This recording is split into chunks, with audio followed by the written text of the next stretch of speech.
Sahanavavatu Sahanau Bhunaktu Saha Viryankaravavahai Tejasvinavadhitamastu ma vidvishavahai. Om Shanti Shanti Shanti.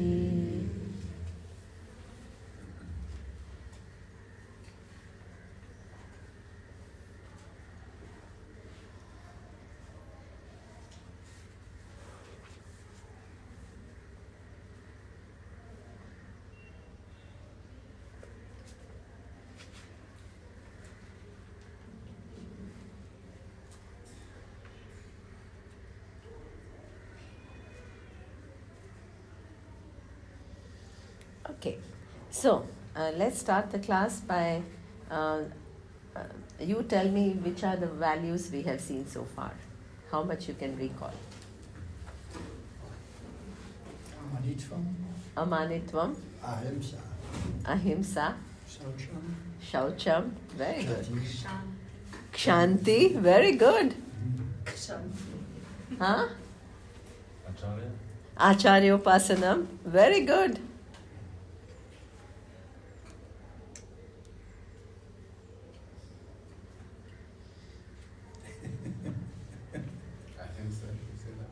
One is missing. What is the second one? Yes, second one is missing. He knows exactly the second one is missing. Yeah, but I don't know the name. But what does it mean? It doesn't mean that you have to give me the exact Sanskrit name. No pretense. No pretense. Excellent. Right? So, Amanitvam, Adambhitvam, Ahimsa, Kshantihi, Arjavam. Arjavam also we forgot. What? Straightforwardness. Alignment between mind and what you speak and what you do. Arjavam, straightforwardness. Very important. Yeah. So, Ahimsa, Kshantihi, Arjavam, Acharyopasanam, Shaucham. So, we are on the 7th value. Okay, good. But your recall is very high. So, I'm very happy. Okay. So, Shaucham, I wanted a little bit more to elaborate before we go to the next value. And I asked her to remind me. I asked Yashodhara to remind me, but now I remember myself. I was going to ask self-criticism. So there is one thing, self-criticism. One person, who is now in Anekati after Swamiji. So somebody asked him a question that, Swamiji, if you were to do something to change the education system of India right now, what is one thing that you would do, right? And I really liked his answer, because what he said is that the whole education system, he was not going and talking about this has to change. He was talking about something very fundamental. And what he said is that the whole education system has one implied message.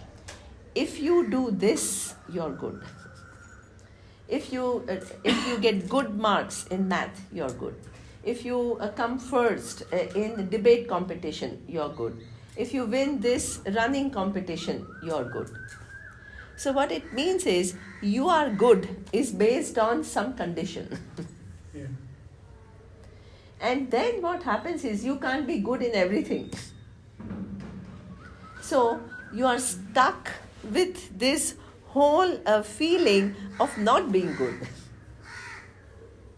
And the inputs come from a very young age. And what is very interesting is, initially it's an external message to you, and later on you tell yourself, I'm only good if I can do this. I'm only good if I don't get angry. I'm only good if I behave in a certain way. Even when you become spiritual, your goodness is constantly conditioned. And you can't always do what you idealize that you want to do. So that means you're always stuck with this feeling, because I'm not able to do everything that is required for me to be good. So what am I left with? I'm not good. Because only sometimes I'm good. When I'm able to get those things, I'm good. But otherwise, I come back to my default program. And what is my default program? I lack. I'm inadequate. I'm not good. For me to be good, there has to be something. And this is the orientation which also keeps the spiritual seeker always seeking. Because they say, I have only understood and I'm only enlightened if I get some, there's also your imagination of some extraordinary experience. So your whole life you keep waiting and you feel small. And doesn't it also apply to the values?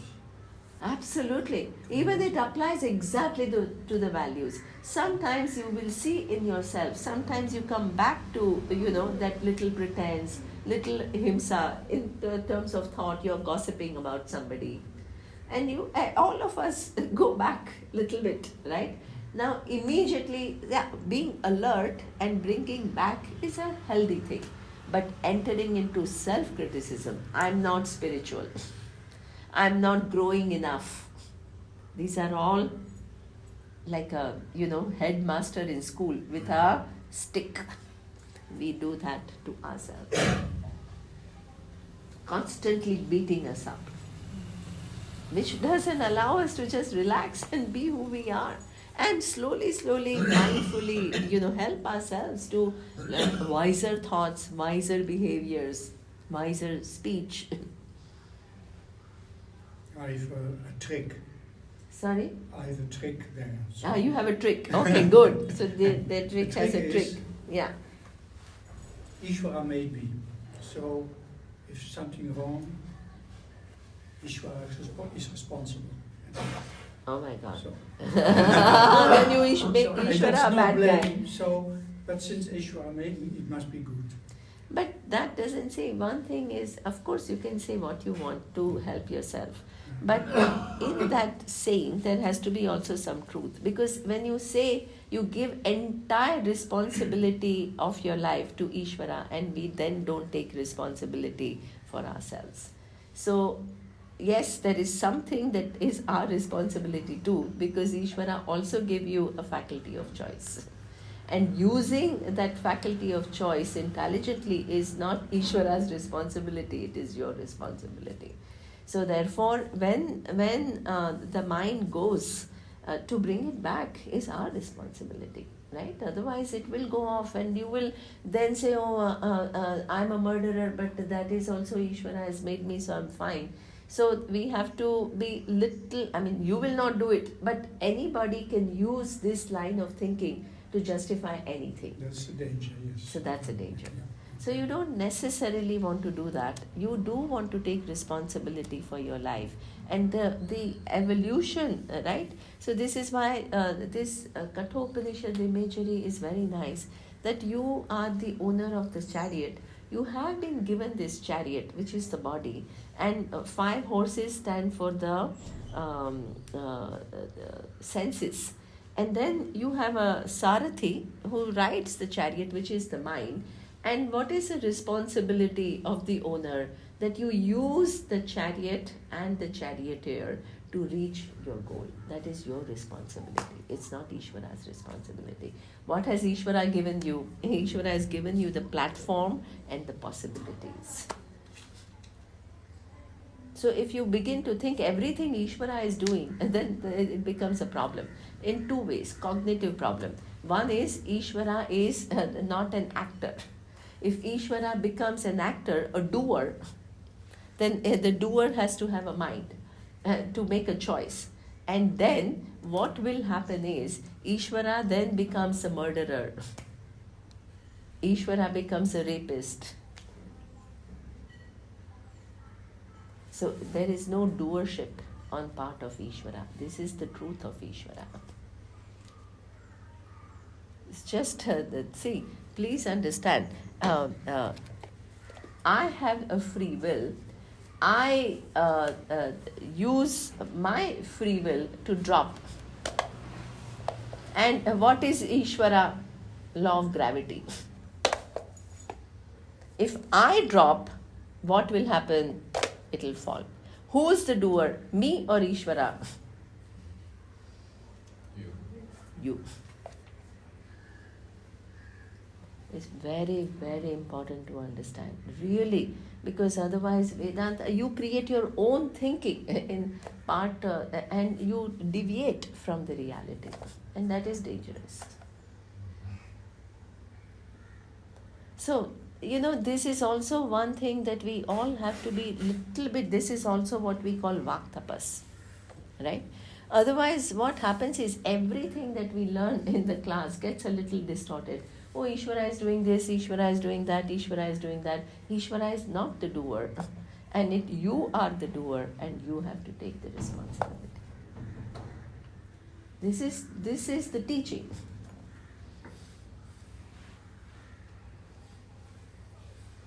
Tasya kartarapi mam vidhi akarta aham avyayam.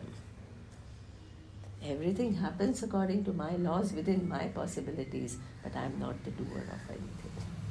I just create a platform, I create the possibilities, and how you collapse the possibilities is entirely up to you. And what is the job of Ishvara is the order. To every possibility that you collapse, there is a corresponding result. That's a law.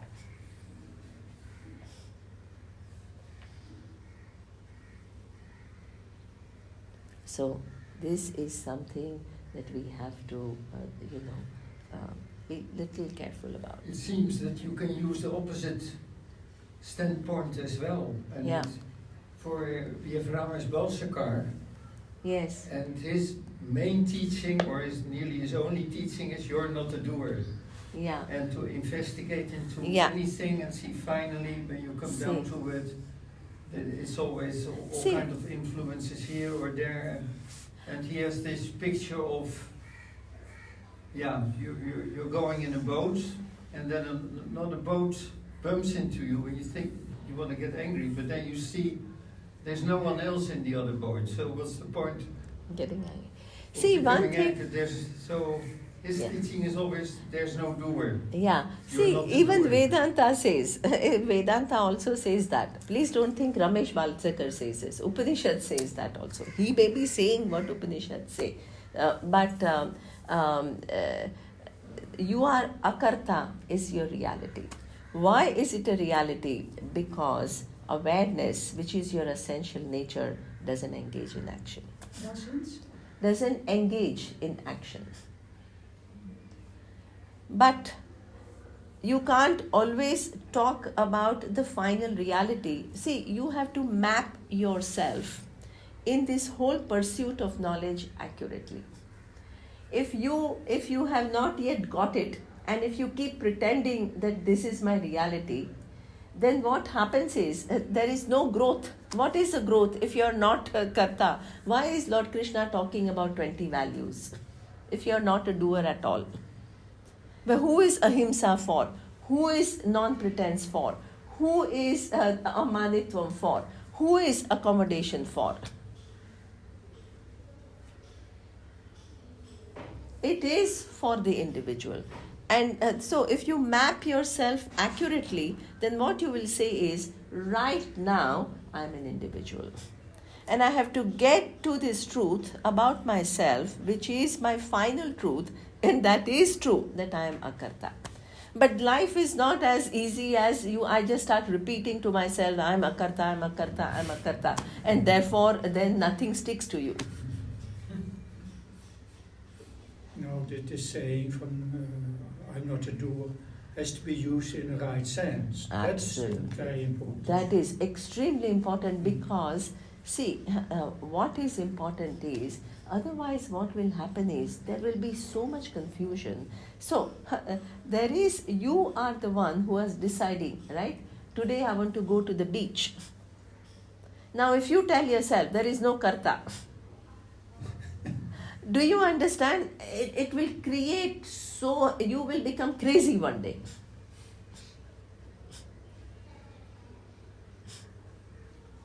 So, what you have to do is, there is an individual. And this individual has been given a faculty. And what is his faculty? The mind, the body, the free will. And this individual has to use this body and mind during one's lifetime to get to the final goal, and that is moksha. And what is moksha? Discovering your identity with Ishvara. And there is no doership, it's true, on part of Ishvara. So essentially that is also your nature. But while you are undertaking a journey to know that truth, if you start telling yourself, I am that, so I don't need to do anything, It's just a mantra then. then it just becomes a mantra. Then you wonder why I'm akarta and still I'm depressed. Do you understand? I mean, it just creates so much confusion. Then it leads to dissociation. That's why in traditional Vedanta teaching, you had to have a certain amount of maturity before they can start giving this teaching to you. Why? Because if you don't have that maturity and if you don't use it in a way that it is meant to use, you can create for yourself self-delusion. And who, now tell me, if you create for yourself a certain self-delusion, who is a loser? You. So it is not in your interest. It is very, very important to map yourself accurately and say, right now, I'm an individual. And right now, I am trying to understand this reality. And I have to make right choices.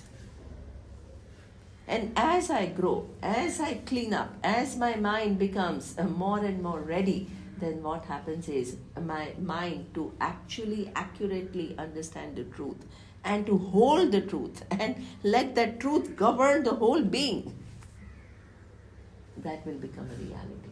Until then, it will never become a reality for you. Because that is in Ishvara's order.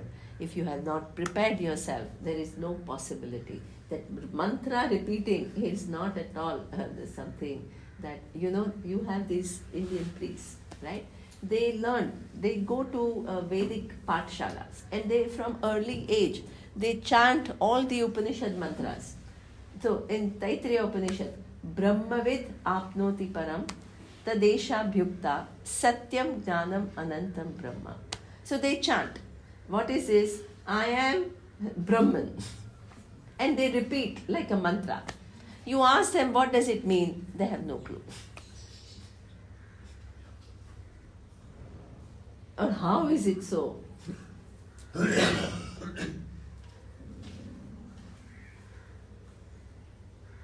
So this is why if you start thinking that you have, the end is already who you are, which is a reality.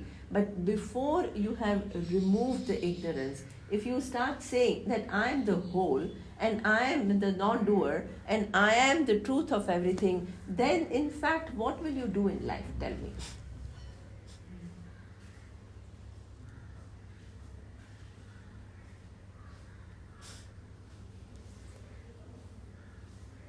So therefore, sanity is to place yourself rightly and then do what needs to be done. Because by doing what needs to be done, taking care of all these areas, otherwise, if all that you have to understand is you are the non-doer and that is the final reality and you just have to repeat it, why would there be 18 chapters of the Gita and 700 verses?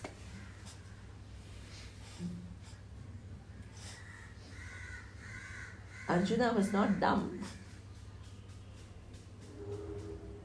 He was actually extremely intelligent. And there is a teacher like Krishna. And by the time they had a conversation and the whole teaching and the implication of the teaching was totally transferred, it took 700 verses.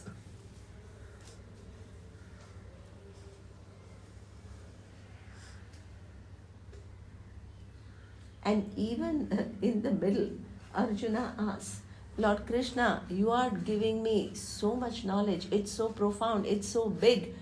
What if I leave this world not knowing this reality? And this is not an ordinary human being.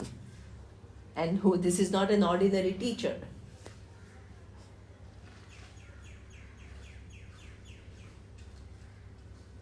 So therefore, yes, there are certain final realities, but if you tell yourself, yes, I have to get to this truth about myself, right now I am still an individual and I still have to strive in whichever way I can to prepare myself and to align myself to the realities so that one day this becomes really my vision of who I am.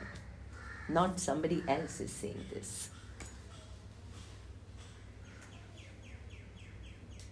Then what happens is you are intelligent, you are discerning, you do what needs to be done, you take necessary steps to free you from all these different distortions that every human mind is fraught with.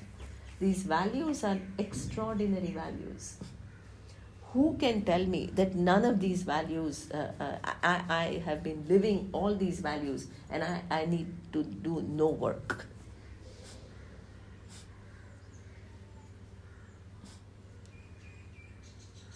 So, as I told you, Arjuna was already dharmic, already a good human being, already emotionally intelligent, and he still had to learn all of this.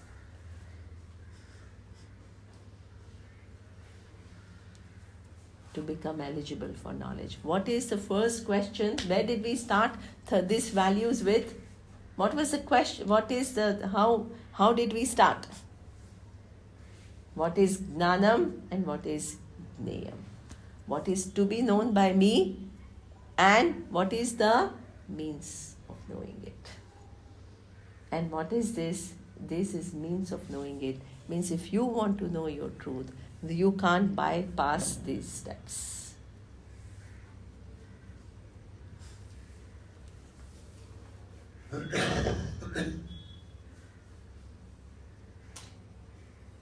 So, this is something, see, as my job as a teacher is to point out what is the truth. Then after that, you're free to,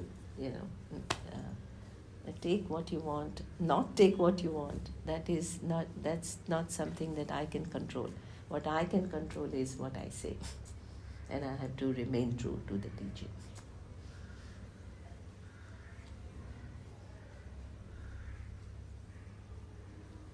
So, now, what this Shaucham, so here, one thing that so self-criticism, what I was talking about is, so the conditioning is that if I do this, then I am good. This also gets internalized and you tell yourself, I'm only good if this happens to me. I'm only good if that happens to me. So then what will happen is even your own ideals about yourself you can't meet at all times. So there is a tendency in all of us to be self-critical.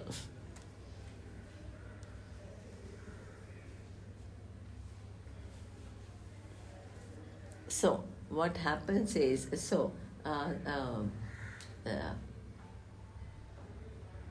you need to learn to make necessary changes in you without being self-critical. You have to take responsibility for your life, because your life, how you run your life, the responsibility is yours, not anybody else's. Somebody can teach you, but how much you want to absorb, how much you want to incorporate, how much you want to change is all up to you. This is why we see 300 students studied from Swami Dayananda. Do you think all of them are exactly the same? No, the teacher was one. He was genius. And he was so complete. But people absorb what they can absorb, what they are ready for. And that's why you can still see a huge variety. So, please, if this is really your goal, don't waste your time. Do what needs to be done. Don't let your buddhi find escapes.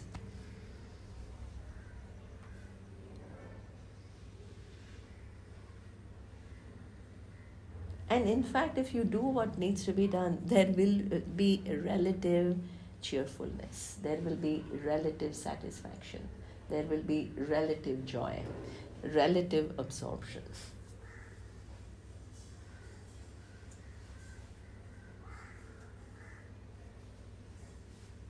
Then the final thing is like this. So, what it means is, without being self-critical, you can guide your mind to do what needs to be done. Now, the next thing, which is another ashaucham that we all have, and that is nobody has escaped this in their life, and that is jealousy. When I was young, I saw this movie. I'm sure many of you may have seen this movie called Mozart, Amadeus. Amadeus. Amadeus. Did you see that movie? Yeah. It's an incredible movie. So this is a genius Mozart, and there is a rival.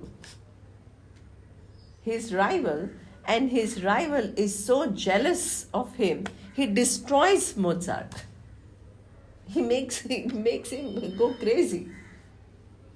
But the whole movie starts with this person who has destroyed a genius through his own manipulation, his own dubious way of doing things. But what kind of life he has? Miserable. Miserable life.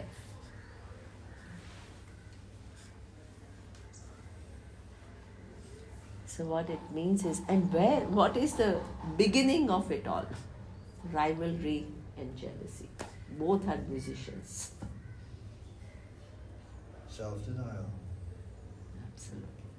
So what it means is, now, please don't think it's only that person. All of us have experienced jealousy.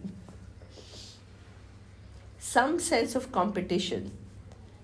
So, what is this whole? First, let's describe what jealousy is. What are the conditions which need to be met before you become jealous? Not feeling worthy. You don't feel worthy, or you feel that you are not good at a given thing. That is the first thing. But then you see somebody else excelling in it. You're feeling left out. Then you feel small. Normally all of us feel small. But here, in the presence of this person, we feel smaller. Smaller than usual. And that is too uncomfortable for us. And what is the fastest way for the mind to come back to its normal feeling of whatever, who I am, without feeling extra small? What is the fastest way to come back to your original level of, as it is, even the original level is also discomfort only, but it's a manageable because you have learned how to manage it. Here it has gone way beyond your own comfort zone. What is the fastest thing that you can do? To see it straight, to see it, to be aware of it. No, I'm not talking about correction. I'm talking about why jealousy happens. Oh, I see. Lack of love. Put someone down. The first thing that you do is, you're feeling so small, and this person is making you feel small because this person has things that you value. So the thing that the mind will do is bring that person down. And that is double distortion. Why is it double distortion? Because actually you admire the quality of the other person. If you do not admire the quality, you will not be jealous. But the very thing that you admire, you look down upon. Do you understand how the mind has entered into two distortions, double distortion? And then what happens is you are still feeling small, and there is also some deception. You lose track of, do I like this value or I don't like this value? Do I like this person or I don't like this person? This is what we say, the mind and its knots are too complex. We lose track of reality because we have created a network of confusions.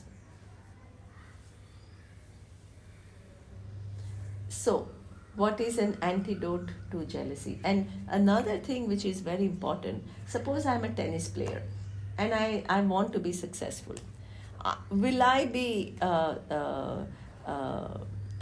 jealous of Federer? No. Why? Because he is too high for me. Who would I be jealous of?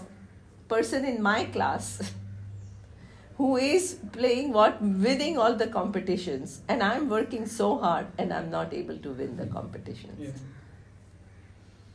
So that means there is one more a condition which is added in jealousy, that not only you admire, you value. If you had no interest in tennis, would you be jealous of this person who is coming and winning competitions? It would make no difference to you. So you have to be interested. Your self-esteem is dependent upon that given thing. You find somebody who you think is equal to you, is excelling in it. You feel less adequate than normal. You cannot stand that discomfort within you, and the fastest way that the mind finds to come back to its normal level is to bring that person down.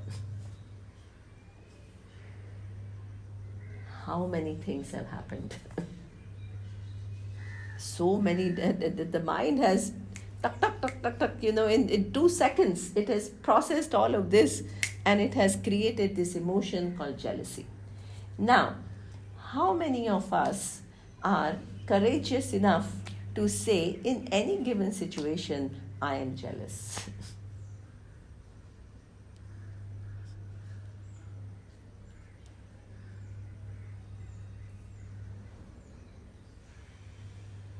Very few. So, any truth, right? First, you have to get your mind to relative truth. So it's simple things. Mind enters into some. It shows you another picture than what the truth is. So first thing you have to understand and recognize that I'm jealous. I'm getting jealous. What is an antidote to jealous is, you tell yourself that actually the reality is that you admire this talent or this skill or this look or whatever it is. That is your real feeling. But what you are doing is you're criticizing the very thing that you're admiring.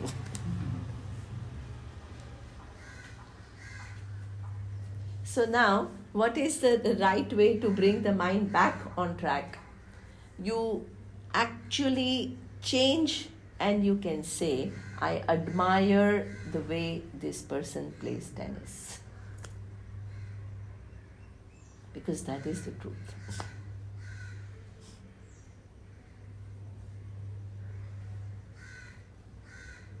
So, but then what about me? I want to be a good tennis player and I'm not being able to be a good tennis player. When I see him, I feel small and I feel inadequate. Then you tell yourself that, hey, if I love tennis, the deep engagement in tennis itself, if I am able to do, itself will give me a lot of pleasure. I don't need to compare myself to anybody. as I told you, either the assembly line worker keeps telling oneself, look at this supervisor, he's making so much money and he's not doing anything, he's just roaming around and giving us a hard time. And we are the ones who are doing all the job. Either assembly line workers say that and he's always dissatisfied, or the assembly line worker can say, how can I do this job in the best possible manner? And in that constructive engagement itself, there is pleasure.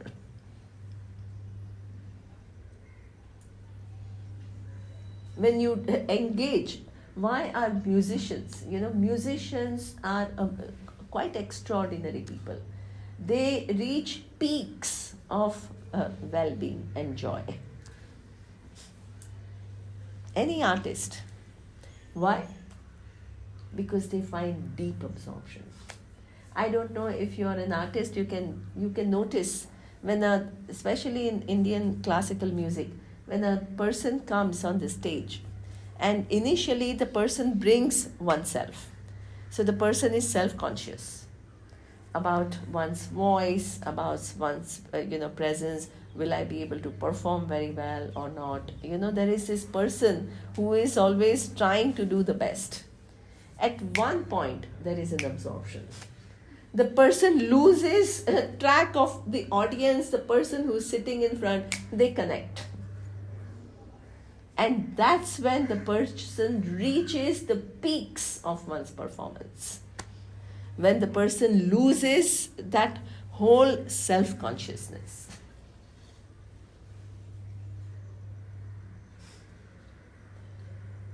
And that gives you such a high that it is incredible. And you can do it in anything. Not only music, you can do through deep engagement, deep involvement. That itself gives so much pleasure. In a relation also. In a relationship, it's also like that. You can adore your partner. Yeah. It's beautiful. It is beautiful. But it's interesting because his wife keeps telling me, I adore Otto. And it is so sweet, And she doesn't say it perhaps I'm sure she tells him, but in his absence she tells me. So that means it's something very, very nice. He doesn't say it often to me.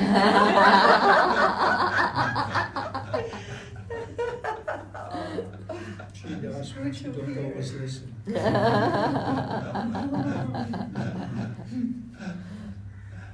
But it's true, in a relationship you drop all the agendas and complain and looking or putting the person down and you just enjoy the person.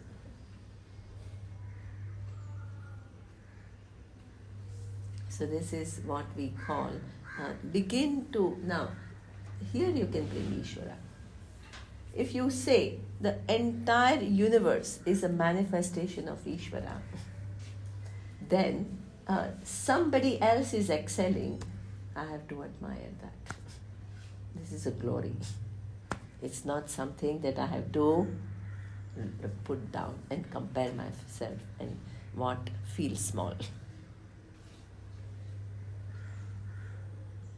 A rose, blossoms and gives its own fragrance. Does it compare itself to the next rose? It just gives out whatever its own qualities are. And so what we have to do is somebody else's accomplishments. You have to see it as glory of Ishvara. And if you see it as a glory of Ishvara, you will not criticize that person. This is where, the person is able to manifest, right? But that is not just like that. It needs hard work, it needs perseverance, it needs dedication, it needs, before you are actually, all of us are given so many different things. But in order to manifest those potentials, we have to apply ourselves. And when you see somebody has applied oneself and the person is shining, you have to admire it. and not criticize that person. So this is what we call bringing your mind back on track to realities.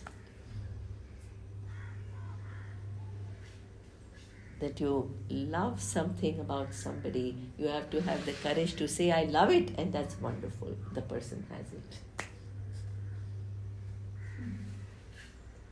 And about yourself, if you love it, it's not about you comparing with anybody. Any deep absorption will give you deep pleasure. And do that.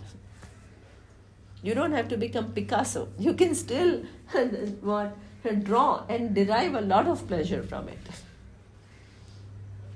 Nima, there seems to be this, if you can touch this like deep fullness in your own self, that you're full and complete, you just have this natural byproduct to be happy for whatever you see in others. Absolutely. In Absolutely. those moments. And it's so nice, to be able to do that. And this is why you can, one of the values that in speech, what he was doing, appreciation. Appreciate others. When you see some glory, don't just, even you may think about it, but make it real. Tell the person. You're not being hypocritical because you think like that. Please don't say it as a exercise which becomes meaningless. But if you see something beautiful, go and tell that person, this is amazing. This is lovely. I love this. And what it does is, you can see the smile on that person. You feel good that you've actually expressed yourself, properly. And there is a magic there. And I tell you, when your interaction is based on actually you begin to appreciate others and verbalize it, you will see how much feedback you get from the universe about appreciation. It is amazing. From where and where people come and write to me or tell me or phone me and something. And from where, I don't know. They just say, oh no, I've listened to your recording and I've listened to your class. And oh, that one year ago, what the class that you had given, I'm re-listening and I'm feeling so happy.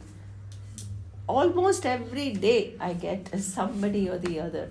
And I feel so grateful for that. But I also do that. I don't think of people as lost, ignorant human beings and I have to enlighten them. I don't have this feeling. I admire qualities in different people and I see so much beauty in so many different people and they all have different kinds of beauties. So this is why they say a guru is like a sculptor. You bring a stone, but in that very stone, what the guru sees, like a sculptor sees a beautiful image. Guru sees a beautiful image. But requires a little refinement. So what does the sculptor do? Chips off a little bit here, chips off a little bit there. And what emerges is what? That whole beautiful deity that is so attractive. But what did the sculptor do? Just little chipping here and there.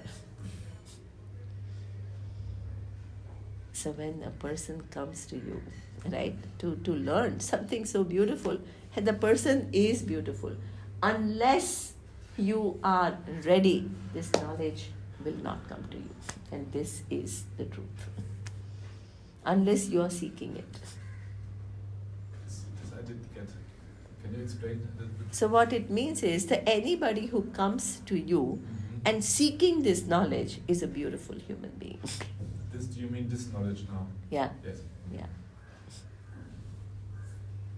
Is a beautiful human being, even though the person may seem rough, the person may seem whatever, but there is a lot of beauty because otherwise you will not be sitting. You can't sit in this class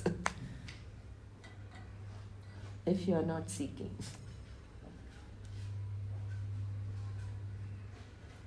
So that means the teacher has to see the other person not as an ignorant, lost being, but a beautiful being. And then what does the person have to do? Just chip, chip, chip till the beauty comes out. So, jealousy has to be converted into appreciation and deep self-engagement. This is how you clean it up. Okay, now the next value. Shaucham, amanitvam. Now, so you repeat after me. Amanitvam, adambhitvam, ahimsa, kshantihi, arjavam, acharyopasanam, shaucham. The next value is sthiryam. Sthiryam is perseverance. Sthiryam.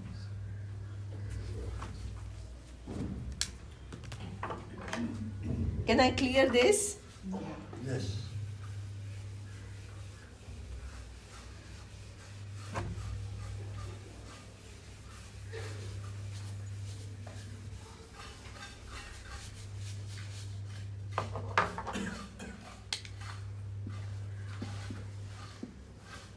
Sthiryam.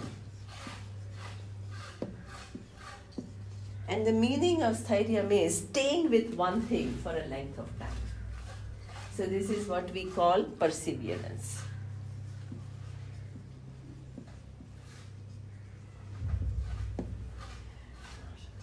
And what does perseverance mean? Exactly like that. So, you know, in any field, you want to say something? You want to know the meaning of perseverance? Yeah.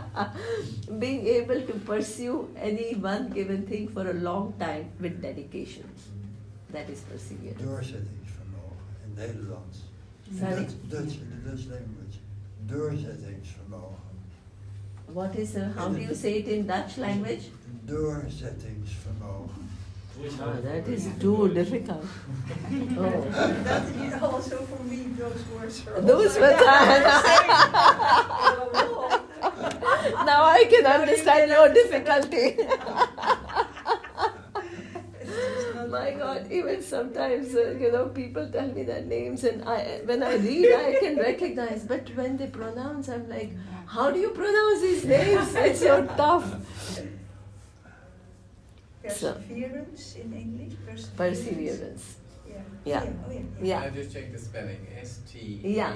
So what is the real spelling of perseverance? No, that's person the hint there. Oh, okay. Sthiryam. Sthiryam. Stier. I'm terrible at spelling, so please don't hesitate to correct my spellings. English spellings, I mean. I would say that I've been thinking of doorzettingsvermogen. I think perseverance for me is also you have to be patient as well. Okay, Doorzettingsvermogen yeah. is having this action, this will. Yeah, At the same time, you have to be patient yes. for the result to come.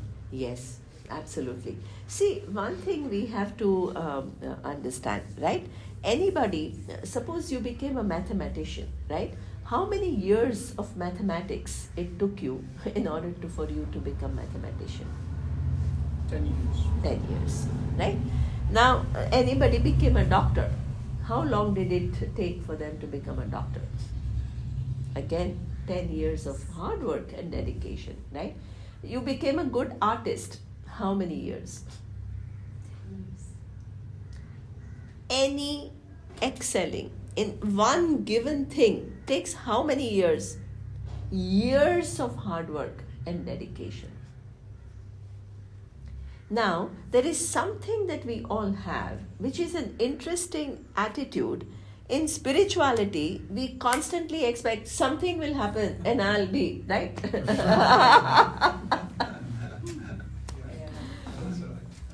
Or I'm already that, or I'm already this, So what it means is that if everything takes so much time and dedication, And now you want to do something which is so profound. You want to know the whole truth.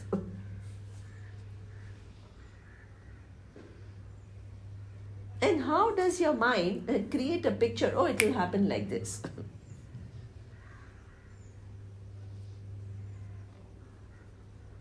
So what it means is, here it is, perhaps your mind thinks that everything else that you have to know is something other than you. And here it is you, therefore it can be instantaneous. Therefore you may think that it is something which is immediate.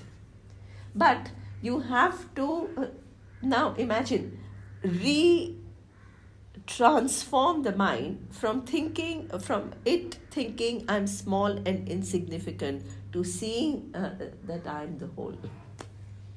How much work is required?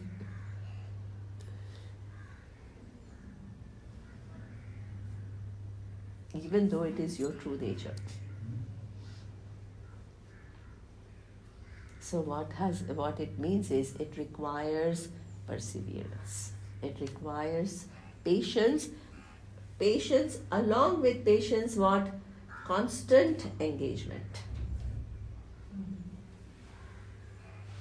Right? It's not a one-time thing. So when the funniest thing I hear is, people tell me, oh, I have studied 3 Upanishads and I still don't know it. In the countless flow of time, for how many, if you take the Vedic model, how many lives we have had? Countless life. And in all those countless life, we have lived with a false identity. I'm small and insignificant. And that is so deep, and it is so deeply entrenched. And it is so kind of mixed up with so many different things. And now, in 3 years, you will be able to undo this whole entanglement which has been going on for millennia.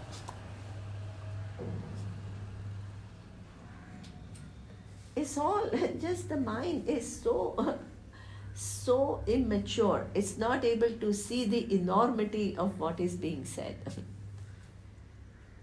That's why you have to give it, something is important and profound. Your mind has to give it that right place.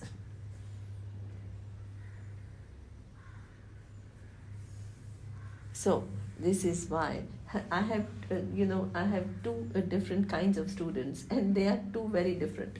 One person is so controlling and says, I want moksha now. What can I do? Tell me, what can I do? So this is this impatient, controlling person. The other person has another problem. Oh, I'm still so small. It will take me perhaps 15 janmas to understand that. I wait for grace. I wait for grace. Both mindsets have a problem. One is a controlling mindset who wants it here and now. You don't understand that, hey, the whole universe is governed by Ishvara's cause and effect laws. You can't intervene in that. You have to work with it. And that's when you relax. But the other person has another problem, is so much denial. If you yourself think that, oh, it will take 15 janmas, will you persevere? Will you be serious about it? You will just be lax. Because you have no self-confidence in yourself. So, I have to say different things to different people. Those who think that, those who create a lot of pressure, I have to say relax. And those who are saying, I'll get it out of 15, after 15 months, I have to say, no, it's possible now.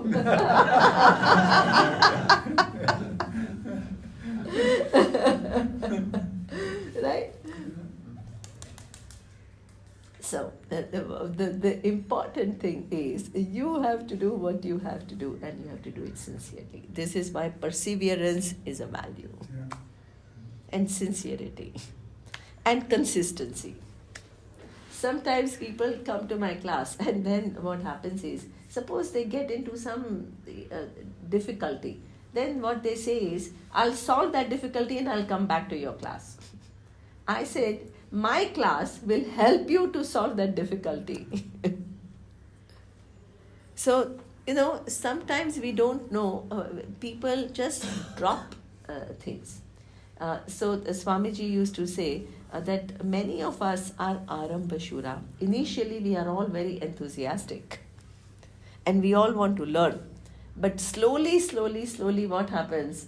Our the patience goes, our interest goes, something else we find attractive. So the mind goes over there. So what happens is we are not able to stay with a given thing for a length of time.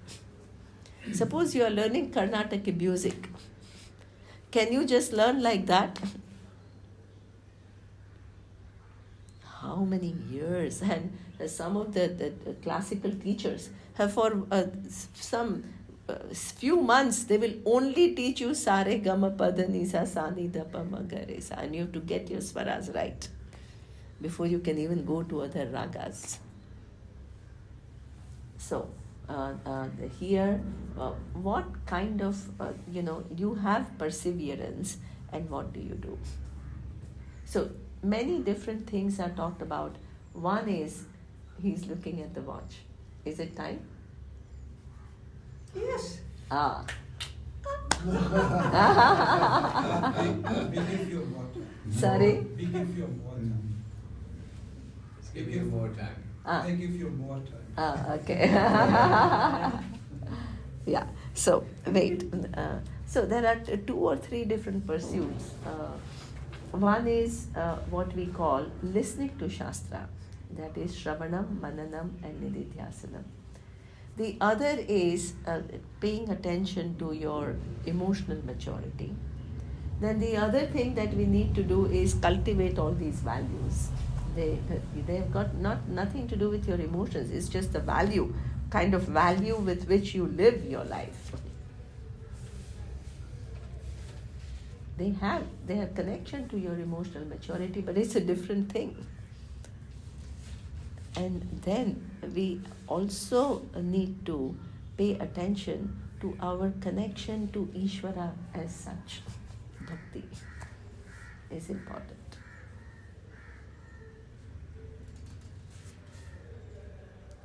Bhakti doesn't mean you have to sit and do bhajans and, but you have to see a connection to everything. You could be swimming in the sea. You could just be swimming for your own pleasure, or you can be connecting to this vast universe. That becomes your bhakti.